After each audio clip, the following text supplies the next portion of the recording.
Kak Audrey. Apa kabarnya nih hari ini? Baik, alhamdulillah. Mantap. So, nih gimana nih kegiatannya lagi pandemi nih? Masih seru main gaming juga gak atau? Kayaknya kalau sama pandemi malah makin banyak main game ya. Saking gak ada kerjaan di rumah kan, bingung. Main game aja udah bener-bener gak tahu mau ngapain. Terus kebanyakan lagi nonton live streaming. Oke, dan emang aktivitas sehari-hari lebih banyak streaming aja sekarang atau bikin podcast gitu. Kalau Audrey sekarang gimana sih banyaknya? Biar teman-teman nih pada tahu semua nih. Banyakan apa ya? Aku masih lebih banyak ke self healing kalau sekarang kayak gitu. Oke. Saya feeling sambil main game gitu. Terus nyantai. Game bisa jadi healing juga. Mungkin malah tambah stres ya? Iya, kalau buat aku mungkin karena game udah jadi kerjaan malah jadi nambah stres. Oke, ya. Sip. Jadi memang ya kadang-kadang ada challenge-nya sendiri ya, bahkan game pun yang kadang-kadang menyenangkan malah bisa jadi sesuatu yang membebani ya. Tapi sebaliknya kalau emang masih menikmati game bukan sebagai kerjaan, itu masih enjoy pasti. Benar-benar buat hiburan kan. Oke, wah interesting point of view. So, Audrey, kan kita hari ini ngobrol nih di sini dan podcast DOA memang banyak ngebahas tentang kesehatan mental. Terus tadi kan dirimu bicara juga tentang bagaimana kita bisa lebih asik lagi nih secara mentally juga lebih happy gitu. Iya, betul. And so mungkin aku di sini juga biasa bantuin buat mereka yang datang untuk kayak ngeberesin kayak apa sih challenge mereka yang lagi pengen banget mereka selesaikan gitu. Nah, jadi biasa kita akan bahas satu tema spesifik dan kebetulan kemarin kan Audrey udah ngikut juga tuh di session yang DOA yang sebelumnya. Dan aku nggak tahu sih sampai level mana dirimu nangkep. Nah, mungkin nanti sambil jalan aja kita langsung ini. Kalau misalkan menurut Audrey sendiri, challenge apa sih yang lagi kayak paling pengen banget diberesin gitu kalau dari semua yang dihadapin sekarang? Rumah tangga. Oh, oke. Nice. So, banyak challenge yang lagi dihadapin di situ. Banyak sih, kayak hampir semua lini. Cuma yang basically karena aku udah berumah tangga, udah pasti hal paling pertama yang harus diberesin rumah tangga. Yang kemarin koreografi juga udah lumayan membantu buat aku. Oh, really? Tapi aku coba ke suamiku masih belum mau dia. Ya. Itu. It's okay. Jadi masih bisa. Iya, jangan kita langsung paksain. Oh gitu. Iya, karena kadang-kadang ketika dipaksa malah dia kan nggak open. Jadi biarin aja. Fokus kita dulu berubah. Saat kita udah oke banget, nanti dia makin happy gitu ya. Misalnya sama kita, mungkin ada waktunya itu akan kayak dia open gitu buat dibantu. Nah, cuman kalau kita maksain kayak ayo gitu kan, sama yang tadi Audrey bilang. Apa tuh? Makin dipaksa gue makin gak suka. Iya sih, benar. Oke. Iya. Jadi dibawa santai aja ketika dia menjadi dirinya sendiri gitu ya, dengan segala kelebihan dan kekurangannya gitu. Nah, kita hargai semuanya dan di saat dia merasa dicintai pada waktunya ya itulah kalimat yang zaman dulu orang bilang cinta mengubah segala. Asik. Tapi mungkin ada juga yang beberapa baal banget gitu ya. Cuman mungkin bisa juga kita lakukan ya kayak transisi, jadi perubahan akhirnya hubungannya bisa lebih baik gitu. Tapi ya mesti start dari kita duluan gitu, daripada kita nunggu kan. Intinya harus merubah diri sendiri dulu ya. Exactly. Dan nanti aku biasa kasih tipsnya buat bantu melepaskan pasangan. Nah itu jadi kayak biar mereka juga kayak lebih ringan gitu, nggak terbeban karena setiap kita kan bawa lukanya masing-masing. Gitu. Mungkin itu yang bisa kita cover juga di session ini. Atau mungkin kalau ada Audrey mungkin terkait dengan hal ini lagi ngadepin. Kan kemarin udah ada beberapa yang mungkin udah Audrey touch sendiri, dibantu diberesin ya. Iya. Apa yang dirimu rasakan beda? Beda banget sih. Oh ya? Kayak setiap kali aku mulai ngerasain ada yang naik gitu di sini, kadang udah mulai kesel, emosi, apapun itu, aku langsung coba tuh dengerin audionya Koreo sama kalian apa dengan cara-cara itu dia tulis-tulis gitu. Hilang sih semua. Sekarang yang tadinya aku misalnya ngelihat muka suamiku udah kesel banget gitu, itu kayak ini biasa aja gitu. Terus apalagi kalau dia kan memang masih emosian ya. Nah kalau dia lagi emosi, nah biasanya aku juga emosi. Tambah kita geserekannya kenceng nih. Nah sekarang giliran dia lagi emosi, aku bisa tetap tenang banget. Itu semenjak yang aku nerapin yang dari Koreo itu. Makanya aku langsung amazed juga. Kok aku bisa sampai segininya ternyata gitu. Nahan emosi. Padahal sebelumnya aku meledak-ledak juga. Ternyata kok aku bisa setenang ini ngadepin suamiku yang lagi emosi gitu. Iya. Itu kalau dalam hal emosi sih aku berasa banget. Dan asiknya ketika ngelihat dia lagi kayak gitu, kita bisa santai. Iya. kita mulai bisa mikir ya. Jadi mikir, oh berarti caranya harusnya aku begini, jadi tahu gitu caranya. Kalau dia lagi begini, ya udah aku begini. Terus tapi santai aja, nggak ada pikiran apa-apa. Biasanya tuh aku bisa sampai muram seharian, terus kayak kepikiran, nggak bisa tidur, nggak apa, terus sampai seminggu 2 minggu nggak bisa kerja, kan itu ganggu banget kan. Bener. Harusnya aku bisa kerja. Nah ini aku yang paling amazed, yaitu abis berantem udah berantem hebat, terus dia juga emosi, aku masih akhirnya aku bisa ngelepasin itu kan emosinya, terus aku tenang lagi nih abis itu. Besokannya aku masih tetap bisa kerja kayak biasa. Padahal biasanya aku nggak bisa sama sekali, kayak bisa 2 minggu nggak kerja gitu, kalau lagi keadaan kayak gitu. Itu makanya aku, wah ini aku enak banget nemu metodenya Korea gitu. Kayak bisa ngelepasin emosi secepat itu gitu ya. Secepat itu dan sendiri bisa dilakukan kan. Nah itu yang paling enak sih sendiri, karena kan kita nggak tahu kan kapan tiba-tiba muncul lagi. Exactly. Gitu. Karena kalau nggak bergantung terus kan itu yang paling repot. Iya, aku jujur juga karena ikut beberapa terapi juga kan. Nah, yang aku agak ngerasa kesulitan itu setiap kali aku selesai hipnoterapi pasti enak banget kan perasaan. Nah, cuman ada kalanya suatu hari muncul lagi. Nah, kalau aku mau ketemu hipnoterapisku lagi nunggu lagi jadwalnya sebulan lagi. Itu habis itu kan mendem-mendem lagi nungguin sebulan. Gitu kan nggak enak ya kalau gitu, kayak udah keburu kependem lagi. Nah kan dengan metode Korea aku langsung aja sendiri, ketika muncul lagi satu emosi ketemu keluarin lagi, muncul lagi satu keluarin lagi, terus aku langsung enak aja gitu rasanya. Lega. Yang penting rajin beresin, karena kan ketemu satu, ini aku belum pernah beresin nih, lepasin. Nah, ketemu lagi yang ini beresin, ketemu. Sampai lama-lama bener-bener kayak clean gitu. Hilang, Nah, itu udah enak tuh kalau udah bersih semua. Jadi nggak ke-trigger lagi. Bener sih itu enak. Makanya aku seneng banget ya. Pokoknya aku makasih banget sama Korea tuh. Bener-bener emosi tuh hilang banget. Yes. Aku jujur sebelumnya emosian banget juga soalnya. Suamiku emosian yang meledak-ledak, aku juga emosian meledak-ledak. Kita sama-sama punya trauma masa lalu yang cukup lumayan intens. Berat lah buat kita berdua gitu. Jadi emang emosiannya kita berdua lumayan parah gitu. So jadi kalau misalkan hari ini ada yang bisa dirimu pengen capai, achieve, apa sih yang pengen dirimu bisa beresin gitu? Lebih ke arah mana? Aku masih ngerasa biarpun emosi-emosiku udah bisa lepas gitu ya, aku masih punya banyak mental block di dalam diriku. Ternyata aku juga punya trust issue soal keuangan kayak gitu. Terus aku juga masih sulit menerima kritik, yang kayak gitu. Padahal otak sadarku nih udah tahu, aku nih harus mendengarkan. Ada orang ngasih masukan apapun, ngasih kritik apapun, aku harusnya ngedengerin. Tapi kayak di dalam tuh kayak ada yang nutupin kupingku gitu rasanya. Nah itu aku sendiri sebenarnya juga udah tahu sih penyebabnya apa. Dan itu dari inner child aku itu. Mana yang menurutmu paling berkontribusi kalau kita touch? Kayaknya ini akan bikin shifting dalam hidupku lebih enak. Tiga-tiganya kayaknya. Waduh, langsung tiga-tiga aja.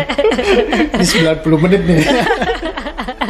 Soalnya kayak aku sadar ini nggak bener aku gitu. Kalau disuruh pilih yang mana dulu, mana yang dirimu mau duluan? Yang paling menjadi trouble antara aku sama suamiku sih karena aku nggak mau mendengarkan itu sih. Itu yang benar-benar paling parah, karena suamiku akhirnya ngerasa nggak dihargain dari situ kan, sebagai lelaki lagi. So kalau menurutmu nggak mau dengerin, kalau dari apa yang dirasain ketika misalkan orang ngasih masukan, terutama suami, misalnya dia ngasih masukan, langsung ada rasa apa sih, so tau lo semua gitu. So tau, terus apa lagi? So tau lo semua, gue yang paling bener ibaratnya. Kayak ada pikiran kayak gitu. Terus apa lagi? Apa sih, pendapat lo semua tuh salah, yang bener tuh cuman pendapat aku. Kayak gitu. Terus apa lagi? Apa sih yang kalian semua tahu, pengalamanku tuh lebih tinggi gitu, kayak merasa lebih berpengalaman lah. Kalau aku merasa gue yang paling benar, and then suddenly itu kunci di bawah sadar kita. Iya harusnya gue dengerin nasihat dia, bener juga. Iya bener banget, sumpah. Iya, aku sering banget kayak gitu. Jadi setiap kali aku udah crash sama orang gitu ya, dia ngasih aku masukan atau ngasih aku kritik tuh, ya gitu, kayak tiba-tiba muncul rasa paling bener itu. Tapi setelah udah lewat nih, lah kan yang dia bilang tadi bener ya juga. Gitu. Yang dia bilang tadi kan bener ya, kenapa gue nggak mau dengerin ya gitu. Iya kadang-kadang ada lukanya juga. Ya jadi kayak mungkin biasa luka orang beda-beda ya. Jadi pengalaman mereka di masa lalu yang bikin jadi seperti ini, jadi nyangkut gitu. Betul sih. Makanya karena takut disalahkan mungkin, jadi kayak aku harus ngedefend opininya aku gitu. Iya bener, karena aku lagi kecil selalu disalahkan dalam hal apapun. So itu yang paling pertama kita perlu lepaskan. Jadi kapanpun Anda merasa paling benar dalam hidupmu,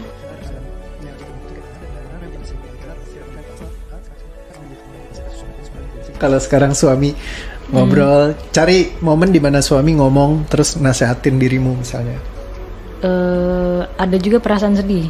Oke. Jadi campur aduk di situ. Kok jadi ngerasa apa emang aku selalu mengerjakan sesuatu yang salah ya gitu? Kenapa aku nggak bisa mengerjakan sesuatu yang benar ya gitu? Oke. Kalau aku memang mengerjakan sesuatu yang salah, kenapa?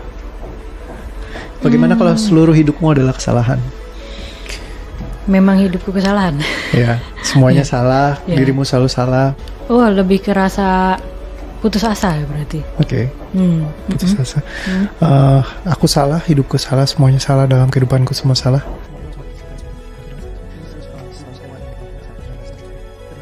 Revisit lagi pengalamannya. Ketika dirimu disalahkan di masa lalu, yang dirimu ingat, coba dicek ada rasanya apa gak? Oke, coba aku ingat-ingat lagi. Ya, coba Enggak direvisit. sih, kayak so far belum ada lagi sih. Kalau yang berkaitan dengan itu ya. Oke. Secepat itu ya. Yes. Cuma hitungan menit kalau Iya, emosi dilepaskan. secepat itu. Wow. Yang penting ketika kita kalibrasi ulang, ingat lagi peristiwanya yang tadinya kayak disalahin tuh nggak enak gitu. Terus suddenly ya kayak kita biasa aja. Biasa aja ya. Ya, oke. Dan dengan caranya, sikapnya, mungkin kadang-kadang kan ada yang kayak aku nggak suka cara dia ngasih saran atau apa gitu. Ada rasa yang muncul nggak atau biasa aja udah? Kadang kan ada yang mau di-deliver dengan nada tertentu, harus dengan cara tertentu kayak gitu. Iya, ada sih sedikit mungkin kayak karena cara bicara dia apa ya? Agak nadanya beda. Nadanya gitu. agak nada tinggi kalau dia kalau ngomong emang. Ya. Emang begitu orangnya. So apa rasa yang muncul? Ada rasanya gak? Kayak langsung nggak mau kalah. Oke. Semua hal tentang nada tinggi, apa yang dirimu berikan artinya? Kalau dengan nada tinggi berarti dia sedang mengintimidasi aku. Bagaimana tepatnya nada tinggi mengintimidasi? Kenapa ya? Iya. Nah itu. Coba dicek. Berarti, oh karena papaku lagi kecil sering bentak-bentak aku. Oh, bayi kecil sering bentak-bentak. Oke. Jadi aku langsung merasa karena setiap kali bentak-bentak dan kalau aku ngomong sedikit itu langsung dibilangin ngelawan dan tertindas rasanya. Tertindas. Iya. Oke. Ada kalanya bukan aku yang salah. Oke. Tapi kenapa jadi aku yang sebenarnya bukan aku yang salah, tapi kenapa jadinya aku yang harus salah gitu. Gitu. Dan itu ternyata terjadi ke Jadi mau ketawa. suamiku. Iya, jadi kan agak tertindas gitu ya rasanya. Memang orang tua juga punya lukanya sendiri yang Iya. ya, jadi kayak kita betul, sebenarnya ya setiap manusia punya lukanya Bener masing-masing. sih. Nah, kalau kita belum heal, nah itu belum beres aja. Jadi Oke. kalau aku bilang kemarin patah tulang, nah itu ya perlu diberesin karena time will not heal, never. Iya bener banget, kayak aku udah patah sebadan kayak patah tulang aku, semuanya. Yes, jadi ketika itu diberesin jadi ringan. Nah, ketika ringan ya udah kita jadi kayak nggak usah marah-marah lagi kan. Yang kayak tadi Audrey bilang, saat dia marah aku biasa aja gitu. Iya, itu yang aku paling miss sih. Kayak aku nggak pernah bisa kayak gitu loh sebelumnya. Kayak kok ternyata aku bisa tenang ya dia lagi kayak gini. Exactly. Nah itu Iya. kayak satu jalan buat nanti memperbaiki semuanya. Karena kita jadi kayak nggak trigger-triggeran lagi. Kalau Iya. dulu kan begitu satu meledak kita ikutan hajar kan. Iya, benar. Panas ya nggak itu. selesai. Tadi ada tertindas, marah karena nggak didengar ya. Iya, Semua keharusanmu untuk didengar iya. dan coba dirasain.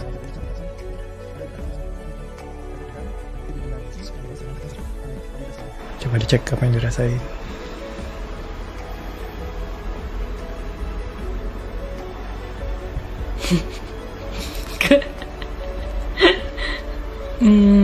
Ya udah sih. Oke. Kayak nggak penting. Kenapa sih mesti kayak gitu? Yes. Maksudnya kenapa mesti marah? Ah, Gitu. Bisa gitu ya kak? aneh ya. Iya aneh sih. Ini ada magic kan? Oh, gitu ya. Ya itulah kalau keluarin emosi dari tubuh fisik ya gitu. Jadi kayak Iya, sebenarnya kayak apa yang biasa kita permasalahin kayak nggak penting ternyata ya. betul. Kadang kita jadi kayak itu penting karena personal buat kita. Private, personal kan. Tapi kalau Yes. misalnya kita buang ya udah jadi kayak ya udah lah, kayak kenapa harus gua begitu gitu. Neokorteksnya berfungsi. Iya, saya langsung bisa berpikir gitu ya. Iya, gak penting sih. Ya itu yang orang bilang mindful. Iya. Ya jadi biasa orang banyak yang kayak aku belajar mindfulness supaya aku tenang. Sebenarnya nggak perlu belajar mindfulness untuk kamu tenang, tapi kamu tenangkan dirimu. Kamu kan mindful dengan sendirinya. Iya bener. Aku selama ini mau cari mindfulness kok susah ya gitu. Yes. Kayak orang-orang bilang mindful, terus kayak kok aku nggak bisa tapi ternyata karena banyak bloknya gitu. Ya, karena spektrum emosi kita kan beda-beda. Ada yang orang belajar mindfulness langsung bisa. Kenapa? Karena mereka nggak ngalamin luka yang kita alamin. Ada yang sampai kayak aku kayak sampai koma gitu kan. Iya, jadi orang kan biasa nyamain, cuman jatuh doang, gua juga cuma benjol-benjol, diemin aja, didoain sembuh gitu. Nah, iya itu benar. Ada yang patah tulang, lah kok kenapa gua udah berdoa nggak sembuh-sembuh, Tuhan kayak nggak jawab doa gua, padahal sebenarnya ya datang juga ke dokter kali gitu. Iya itu kan dia. Tuhan bilang berdoa dan bekerja. Nah, benar. Jadi supaya disembuhkan patah tulangnya, ya sudah kita bisa bahagia. Dan ketika tulang ini sembuh, kita jadi nggak ceritain lagi gitu kenapa dulu gua ditabrak orang, kenapa gua jatuh, udah nggak penting lagi. Tapi kalau kita masih luka, kita akan seneng banget buat cerita, kayak aduh ini sakit ya gara-gara si ini gini gua jadi begini begitu. Tapi kalau dia sembuh, seret, udahlah gue mikirin yang lain aja, main game yuk. Nah iya bener, berarti kalau aku masih seneng cerita begitu, yang apa yang pernah menyakiti aku itu berarti emang masih nyangkut, masih luka. Oke, sekarang udah mulai kejawab gitu ya. Bisa kejawab kalau kita udah ngelewatin itu. Jadi dramatic shifting itu titik yang kita harus ngalamin sendiri. Ketika udah ngalamin, baru kita tahu, kayak gini ya rasanya.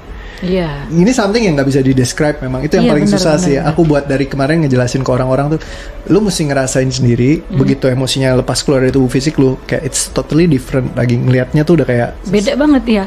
Dari yang aku tadi ngeliat dari sini terus aku selalu menyalahkan orang lain kan jadinya. Betul, itu yang aku bilang, kayak muka kita ketutupan masker. Iya. Ya kan, terus dibilangin dari sini katanya dunia itu indah tahu, gini-gini, gimana indah ini begini gitu kan. Begitu udah dibuka, oh iya benar juga ya ternyata gitu. Iya. Benar, mantap lah Koreo nih, mantap banget. Oke. Terus kayak cuman gitu dong. Emang selesai. Kayak simple banget, makanya aku bilang melepaskan emosi ya hitungan menit. Iya, aku kayak udah kok gini doang. Iya, kok hilang tapi ya. Kok hilang ya. Mikirnya aku langsung ngebayang-bayangin. Kayak udah sih ngapain sih mikir susah-susah gitu ya rasanya. Ngapain sih selama ini mikir susah-susah gitu ya. Udah sih simple aja.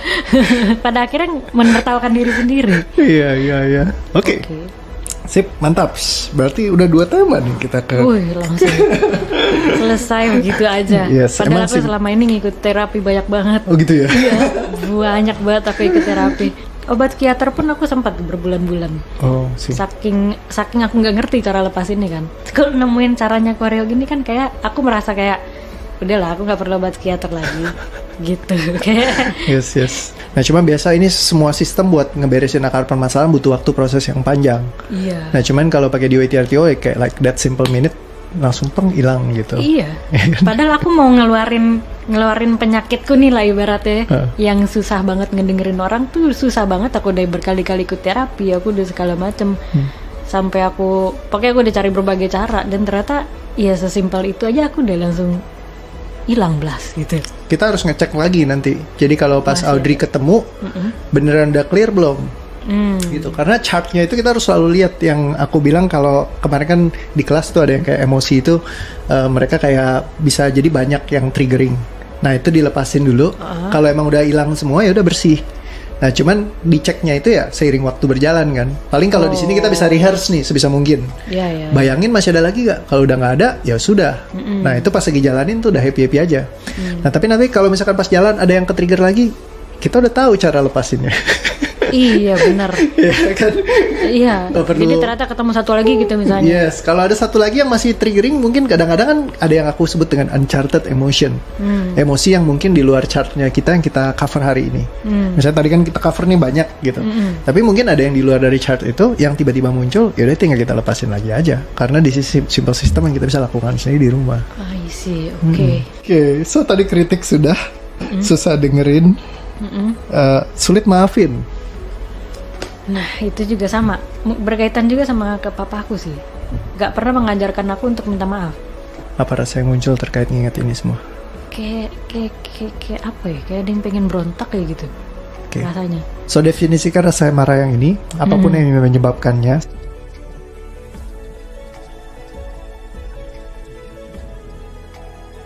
How do you feel?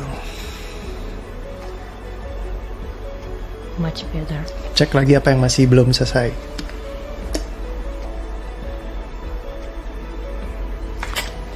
Apa ya? Apa rasanya yang belum bikin sepenuhnya better? Sulit memaafkannya itu ya. Oke, memaafkan. Orang yang udah menyakitiku. Kalau 10 tahun lagi masih nyimpen ini, siapa yang rugi? Aku. Oke, bisa dikalkulasi ruginya? 10, Banyak. 10, 20 tahun, 30 tahun lagi masih nyimpen ini? Banyak sih. Oke, apakah masih mau dipertahankan? Enggak. So, apapun yang membuatmu harus menahan ini semua dari semua pemikiran.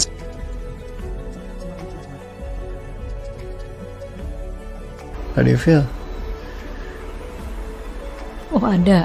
Oke, Masih. rasa apa nih? Yang dulu pas masih dibully. Oke. Sering dibully Heeh. sama orang-orang. Yang dibully rasa apa yang muncul? Selalu merasa nggak diterima sama keluarga, sama teman-teman, sama siapapun. Dan semua. Oke, coba dicek apa yang dirasakan sekarang. Gak ada. Gitu ya. Revisit lagi coba, dibully. Apa yang dirasain? Aku bully balik. Buset. Kok jadi gitu? Rata kiri, rata kanan.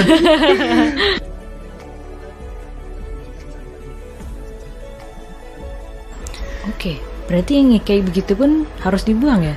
Iya dong. Kayak aku tiba-tiba muncul, oh ya udah bully balik gitu. Iya. Itu juga harus dibuang. Itu yang aku bilang rata kiri, rata kanan. Jadi kayak begitu tadinya kita di sini nih rata kanan nih kalau gamer kan. Benar. Grafik. Grafik. Dari gambarnya bagus banget jadi jelek banget gitu. Iya. Jangan kita di tengah aja. Iya benar. Yang normal-normal aja. Iya.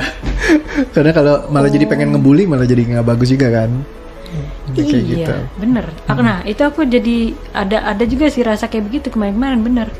Kayak karena terlalu sering dibully, akhirnya sekarang ketika ada yang mencoba membully aku bully balik Pengen gitu bully rasanya. balik, ya. Itu salah juga ya. Intinya gini, hanya orang yang sakit yang menyakiti orang lain. Saya emang sakitin berarti. Ya, karena kita disakiti, Iya. jadi kita menyakiti gitu. Kalau kita nggak disakiti sama orang lain, kan kita nggak pengen nyakitin orang lain. Kenapa gue harus nyakitin orang lain gitu loh? Ke sosmedku, kalau misalnya ada yang komen-komen gak enak, itu aku sering banget ke trigger. Itu masih berkaitan dengan dibully atau nggak diterima lingkungan kan ya? Kayak pengen nyerang balik kayak rasanya. Oke. Kayak pengen Apa yang bikin mau nyerang balik? Keharusan apa yang bikin itu jadi harus? pengen menang. Nah, Oke. pengen menang. Kompetitif. Ya, itu dia. Kompetitif sebenarnya bagus kalau dalam. Ya, spektrumnya kita Nah, harus tahu kapan iya. kita pakai. Lagi main game, ayo. Nah, kalau pas main game ya boleh lah Kalau ya. yang lain ya nggak usah. Aku juga kalau main game, ayo udah gue pengen menang gitu. Tapi kalau misalkan lagi begituan ya ngapain aku harus menang? Iya benar, berarti masih muncul itu pengen menangnya. Yes. Nah jadi kayak lomba sama hater, kamu menang pun kan ya kayak ya udah cuma gitu doang. Iya benar ya. Akhirnya kita jadi penting ngabisin waktu kita kadang-kadang, mesti ngerespon, ngebalesin gitu. Iya benar sih, benar banget. Nah semua keharusan untuk menang bersediakan dilepaskan. Jadi kalau dilepaskan itu bukan berarti kita jadi gue jadi nggak menang lagi, nggak kompetitif lagi. Tapi aku bisa secara bijak ngelihat di mana gue harus menang, di mana gue mungkin memilih ya udah santai aja. Yes, exactly. Oke.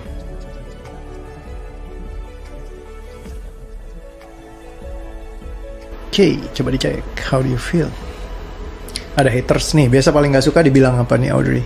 Biar haters yang nonton tahu ya. Nanti abis ini bisa ngebully banget. Ayo kau siap-siap ya. Ya, jangan ya. Lepaskan semua keharusan ngebully. Don't try this at home. Apa ya? Enggak sih, biasa aja. Terserah mereka mau komentar apa. Oke. Yang penting hidup kita bener. Maksudnya yang penting hidup kita happy aja. Oke, awesome. Iya. Jadi sekarang bisa dipilih.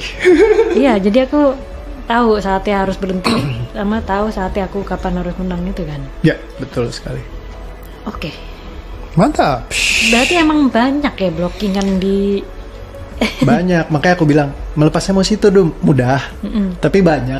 banyak. Iya, dan harus ngenalin kan. Karena aku nggak Iya. tahu dari kemarin. Iya, iya. Aku nggak tahu apa yang salah gitu kan. Betul. Cuman bisa ngenalin beberapa jatuhnya kan. Yes. Kita nggak mau kalah itu ya jadi gitu. Kadang dia bener pun kita karena nggak mau kalah. Iya bener. Iya kan? Ya itu sama suamiku jadi gesekannya jadi lama maut kayak udah sana lagi emosi sini nggak mau kalah. Kesiannya jadi suaminya. Jangan gitu dong. Kok jadi Korea berpihak sama suamiku sih? Kami para suami yang tertindas. Enggak dong. Oke. Dan kapanpun kalah menjadi hal yang signifikan. Anda tidak ingin kalah dan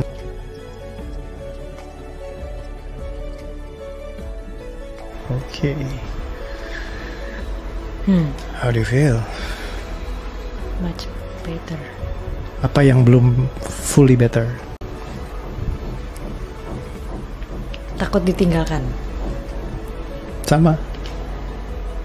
Semua orang. Jadi ke suamiku pun jadi aku ada rasa begitu. Kenapa kau ditinggalkan? Jadi kesepian lagi. Oke. Dan kenapa kau kesepian? Kenapa ya? Ternyata dia wanita kesepian. Ada yang mau nemenin? Ya, jadi gitu. Aduh gawat. Oke. Takut ditinggalkan, kesepian. Oke. Jadi kemana tadi aku jadi lupa. Suara pelan jadi kayak horor. Ditinggalkan, sepian. Kenapa kalau kesepian emang? Kalau kesepian, nggak dapat perhatian lagi dan kasih sayang. Karena aku nggak ngerti kasih sayang itu, aku nggak ngerti kayak apa yang sebenarnya kasih sayang. Dan dirimu craving untuk itu, membutuhkan kasih sayang. Yes, sangat craving. Oke, bagaimana kalau itu dilepaskan? Sepertinya. Jadi kalau disuruh milih, kamu lebih milih happy atau kamu mau craving kasih sayang terus menerus? Ya happy dong. Ketika kamu happy, kamu akan sangat bisa disayangi oleh orang di sekelilingmu. Betul. Yes, jadi yang pertama adalah lepaskan dulu semua kebutuhannya. Karena kalau kita craving, kita jadi kayak needy. Needy itu orang yang kayak butuh banget gitu. Jadi kayak nongkrongin terus, ayo dong sayangin gua. Orang malah kabur. Bener sih, kayak rasanya semakin aku pengen minta disayang, makin kabur orang-orang. Yes, kalau ada cowok deketin dirimu, terus kayak, cintai aku dong, cintai aku. Iya, itu terjadi dengan saya. Malah kayak, aduh gue ilfil banget sih nih orang. Iya. Tolong jangan telepon gue lagi, ngaca dong. Iya betul kan? Nah jadi justru makin santai ya kita malah makin ini apa kayak ya udah karena dia nggak craving ya kita jadi bisa bina hubungan yang lebih asik gitu. And suddenly ya udah kita jadi kayak kita bisa happy dengan diri kita sendiri. Yes. And suddenly karena kita happy dengan diri sendiri, orang akan cenderung bisa menyayangi kita gitu loh. Karena kita kayak source of happiness. Energinya bahagia gitu. Gitu. Oke. Iya. Banyak yang ditemukan ya. Oke. Dan semua kebutuhanmu untuk disayangi, dicintai dan semua hal terkait dengan ini yang menurutmu hilang sehingga dirimu craving atasnya.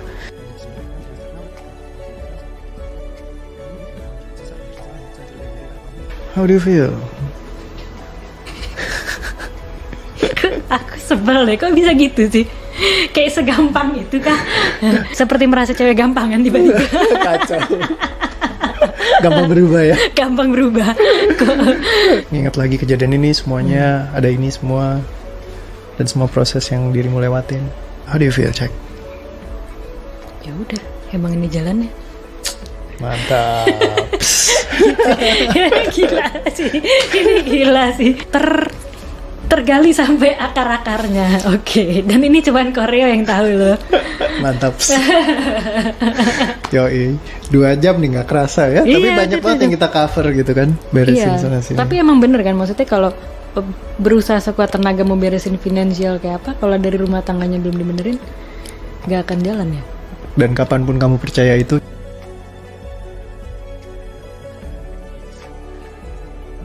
iya udah gak peduli datang dari mana aja nih rezeki. Harus. Yes, have fun. Bener-bener segitu ya. Yes. Makasih banyak lo Koreo. Mantap. Aku terharu.